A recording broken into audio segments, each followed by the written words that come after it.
రాజకీయాల్లోకి వచ్చే ముందు రాజకీయాల గురించి మాట్లాడే ముందు రాజశేఖర్ రెడ్డి గారిని గురించి రెండు మాటలు చెప్పదలుచుకున్నా. రాజశేఖర్ రెడ్డి గారు నాకు 1972 ఏప్రిల్ నుంచి నాకు తెలుసు. తిరుపతిలో ఆయన హౌస్ సర్జను, నేను మొదటి సంవత్సరం MBBSలో విద్యార్థిని. ఆయన రూము నా రూము ఎదురెదురుగా ఉండేది. పొద్దున్నే లేచి పళ్ళు దోముకునేవాళ్ళం, ఒకరినొకరు చూసుకుంటా, అద్దంలో పళ్ళు చూసుకుంటా.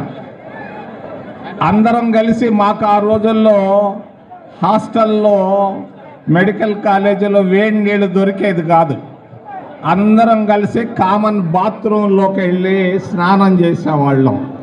ఆ చల్లనీళ్ళు వస్తుంటే తట్టుకోలేక పాటలు గట్టిగా పాడేవాళ్ళం. ఆ రోజు నుంచి రాజశేఖర్ రెడ్డి గారు నాకు బాగా తెలుసు. రాజశేఖర్ రెడ్డి గారి నాన్న, మన PCC ప్రెసిడెంట్ గారి తాత నాకు 1994 నుంచి బాగా తెలుసు. మీ ఇద్దరం కలిసి వెంకటగిరిలో ఒక నాయకుడిని ఓడగొట్టాలనుకున్నాం. పెద్ద నాయకుడు ఆయన. మీ ఇద్దరం మాట్లాడుకునేవాళ్ళం ప్రతిరోజు వెంకటగిరిలో, ఇంకెక్కడో కాదు. ఓడగొట్టేసాం, అయిపోయింది ఆయన పరిస్థితి. రాజకీయాలకు వస్తే నిన్న భీమిల్లో మా మిత్రుడు కుమారుడు మాట్లాడాడు. ఆయన పేరు చెప్పదలుచుకోలేదు. ఆయన అంటాడు, కాంగ్రెస్ పార్టీ నన్ను జైల్లో పెట్టింది అని అంటాడు. అది పాపం కాదు, తప్పు. అది కాంగ్రెస్ ఆయన పెట్టలేదు. నాకు బాగా తెలుసు. సోనియా గాంధీ నా మిత్రుడు కుమారుడిని చాలా ప్రేమించేది. మరి ఎలా ప్రేమించేది అని అంటే, ఇన్కమ్ ట్యాక్స్ బోర్డు అని ఒకటి ఉంటుంది, పల్లవరాజుకు బాగా తెలుసు. ఆ బోర్డుకు అడ్వైజర్గా వేసేది ఆ అమ్మ. ప్రణబ్ ముఖర్జీ నాతో అన్నాడు, ఇదేందయ్యా అని. బోర్డు మెంబర్లు కూడా నాతో విచిత్రంగా చెప్పారు, ఇదేంది అని. అంతేను, సోనియా గాంధీ ప్రేమకు ఇది ఒక కానుక అని. మరి నేను చెప్తున్నాను, ఆయన అరెస్ట్ చేసింది కాంగ్రెస్ కాదు, సోనియా గాంధీ కాదు. జయలలితను ఎవరు అరెస్ట్ చేశారు నేను అడుగుతున్నా. మరి లల్లూ ప్రసాద్ని ఎవరు అరెస్ట్ చేశారు నేను అడుగుతున్నా. లల్లూ ప్రసాద్ ఏం పెద్ద పాపం చేయలా. చేసింది ఒక్కటే ఒక చిన్న పాపం. మారుతి కారు 800 కొన్నాడు ఆయన. ఇన్కమ్ ట్యాక్స్ లెక్కల్లో చూపించాల. కేసు కట్టారు, జైల్లో పెట్టారు. జయలలిత నాకు బాగా తెలుసు. ఆ అమ్మను కూడా జైల్లో పెట్టారు, అట్లాగే పోయింది. జగన్మోహన్ రెడ్డిని కాంగ్రెస్ పార్టీ ఎప్పుడు చాలా గొప్పగా చూసింది, ప్రేమగా చూసింది. నెహ్రూ కుటుంబం, నేను అడిగేవాడిని, ఏమ్మా ఆయన పైన అంత ప్రేమ, మేమేం చేశామనంటే నవ్వేది. మరి ఇది పొరపాటు, నేను ఖండిస్తున్నాను. జగన్మోహన్ రెడ్డి కాంగ్రెస్ పార్టీ అరెస్ట్ చేసింది అని అంటే. రెండో విషయం, ఆయన భీమిల్లో మాట్లాడాడు, చంద్రబాబు వాడే బాణం అని. నేను చెప్తున్నాను, రాజశేఖర్ రెడ్డి నాకు బాగా తెలుసు. మరి ఆయన కుమార్తెకు ఉన్నటువంటి సమయస్ఫూర్తి రాజశేఖర్ రెడ్డిగా కూడా లేదు. చాలా సమయస్ఫూర్తి, అంతా ఇంత సమయస్ఫూర్తి కాదు. సరైనటువంటి నిర్ణయం తీసుకున్నది ఆయన. ఎవరో పంపించలేదు, దేవుడే తీసుకొని వచ్చాడు కాంగ్రెస్ పార్టీలోకి, ఎవరు కాదు. నేను గత 2 సంవత్సరాలుగా చూస్తూ వస్తున్నాను షర్మిలమ్మ గారిని, వాళ్ళ పరిస్థితులను. విజయవాడ ఎయిర్పోర్టుకు చేరితే ఎయిర్పోర్ట్ డైరెక్టర్కి ఫోన్ చేసి అడిగాను, మరి షర్మిలమ్మ గారు ఎక్కడున్నారు అంటే VIP లాంజ్లో ఉన్నారు. మరి విమానం ఎక్కిందా లేదా అనేది మినిట్ టు మినిట్ నేను కనుక్కునేవాడిని. ఎందుకనంటే అన్నకు పోయి కార్డు ఇచ్చి వచ్చింది, ఏ క్షణంలోనైనా మార్పు వస్తుందేమో అని నేను మినిట్ టు మినిట్ మరి లక్ష్మీరెడ్డి గారిని నేను అడుగుతూ వచ్చాను. ఎయిర్పోర్ట్ డైరెక్టర్ ఎక్కారు సార్ అని. అబ్బా అని అనుకున్నాను, ఇది దేవుడు నిర్ణయం. ఎవరి నిర్ణయం కాదు. ఇది దేశ రాజకీయాలకి, రాష్ట్ర రాజకీయాలకి ఇది ఒక మలుపు అని తెలియజేస్తూ జగన్ను నేను ఒక్క మాట చెప్పదలుచుకున్నాను. షర్మిలమ్మ గారు ఇచ్చాపురం పోతే నేను విశాఖపట్నంలో ఉన్నా.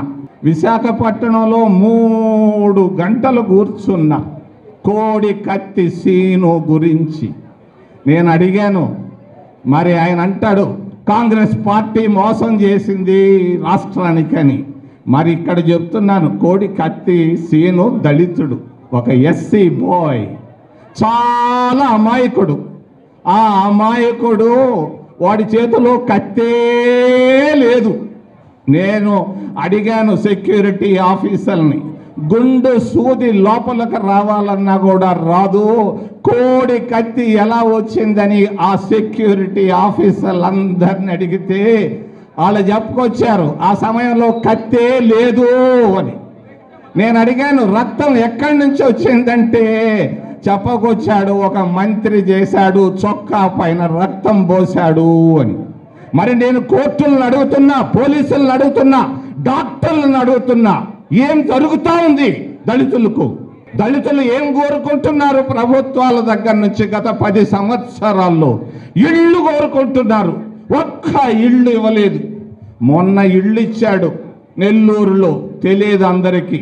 300 కోట్ల కాంట్రాక్ట్ ఇచ్చాడు జగనన్న ఇళ్ళు అని చెప్పి 35% తీసుకున్నాడు.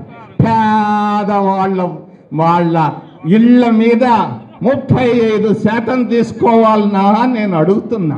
రాజశేఖర్ రెడ్డిని షర్మిలమ్మను చూస్తే ఇద్దరు ఫోటో కాపీలు. మరి ఆమె వాయిస్ ఎట్టా ఉందంటే మరి సుశీలమ్మ పాడినట్టే లతా మంగేష్కర్. ఎంత మెలోడియస్ వాయిస్ అమ్మా, మీరు ఏం మాట్లాడుతున్నారో మరి వినాలనిపిస్తూ ఉంది తల్లి. నీకు మంచి భవిష్యత్తు ఉంది కాంగ్రెస్ పార్టీలో. మీ నాన్న కంటే 4 గంటలు ఎక్కువ వెళ్తావు. నాన్న కంటే గొప్ప రాజకీయ భవిష్యత్తు మీకు కాంగ్రెస్ పార్టీలో ఉంది. మీకున్నటువంటి సమయస్ఫూర్తి మా బిడ్డలకు చెప్తుంటాను, నేర్చుకోండి. నాకు కొడుకు కూతురుంటే బొమ్మల్లో చెప్తుంటాను, ఆమెను చూసి నేర్చుకోండి అని పిలిచాను నేను. చూడు ఎట్ట మాట్లాడుతుందో అని. మరి నిన్న పీలేరు దళితులకు అన్యాయం జరుగుతుంది. ఆంధ్రప్రదేశ్లో దళిత వ్యతిరేకి అయ్యాడు జగన్. పీలేరులో నిన్న చంద్రబాబు మాట్లాడాడు, నేను ఉద్యోగాలు తెస్తాను, పేదవాళ్ళకి మేలు చేస్తాను అని.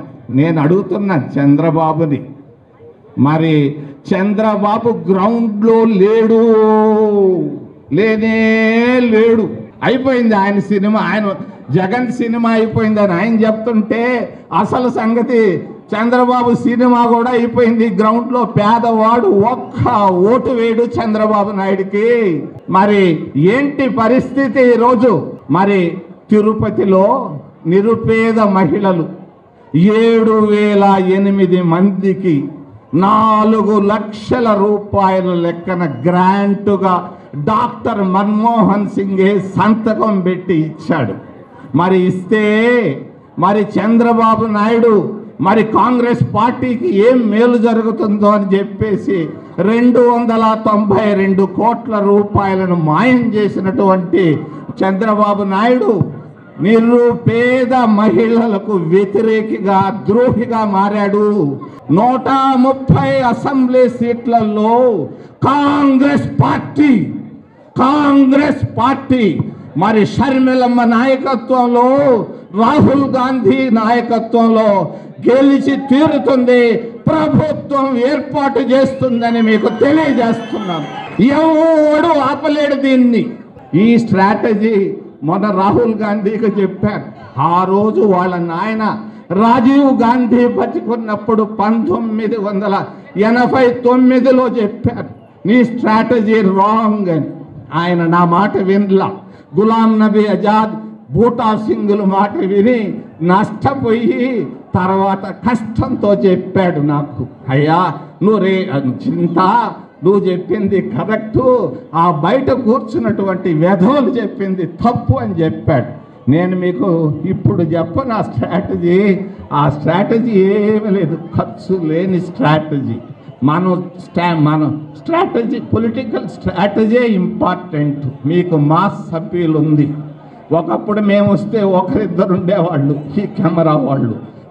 వచ్చే ప్రజల కంటే కెమెరాలు ఎక్కువైపోయినాయి, వాళ్ళే దోసుకొని వస్తున్నారు.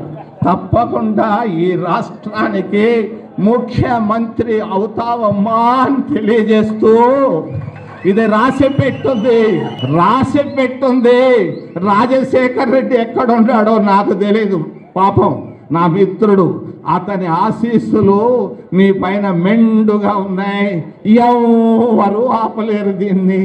ఇది దైవ నిర్ణయం అని తెలియజేస్తూ మళ్ళా కూర్చున్నామా, మాట్లాడదాం. 130 సీట్లకి ఒక్కటి తగ్గదు. ఎవరు ఊహించటంలే, ఢిల్లీలో ఈడ కూర్చున్న వాళ్ళు కూడా ఊహించటం లేదు. నేను ప్రజా నాడిని గమనించాను. ఎస్సీలు, ముస్లిములు, క్రైస్తవులు, మరి మేధావులు, ఎప్పుడూ లేదు ఈ మేధావుల్లో మేలుకొలుపు, మరి వ్యాపారస్తులు, మరి ఉద్యోగస్తులు, ప్రభుత్వ ఉద్యోగస్తులు, ఉపాధ్యాయులు, అంగన్వాడీలు, సర్పంచ్లు, మరి అందరూ కాంగ్రెస్కి ఓటు వేయాలని కసితో ఉన్నారు, వేస్తారు, మనం గెలుస్తాం. మరి స్వీప్ ప్రభంజనం. మీ ఎంత అదృష్టవంతురాలు ఆంధ్రప్రదేశ్ రాష్ట్రంలో ఎవ్వరూ లేరు తల్లి. సుఖీభవ, మరి దీర్ఘాయుష్మాన్ భవ. నాకు ఒకటి చేత కాదు, తల వంచేది చేయి దించేది చేత కాదు, మరి వచ్చి కాకాలు పట్టడం అసలే చేత కాదు. దానికి నేను వ్యతిరేకని. దూరంగా ఉన్నా కూడా మీ శ్రేయోభిలాషిని. మీకు తప్పనిసరిగా ముఖ్యమంత్రి పీఠంలో మీరు కూర్చుని తీరుతారని తెలియజేస్తూ ఈ అవకాశం ఇచ్చినటువంటి కాంగ్రెస్ పార్టీ నాయకులకి, శ్రేణులకి తల వంచి వినయంగా నేను నమస్కారాలు తెలియజేసుకుంటూ సెలవు తీసుకుంటున్నాను. జై హింద్, జై కాంగ్రెస్.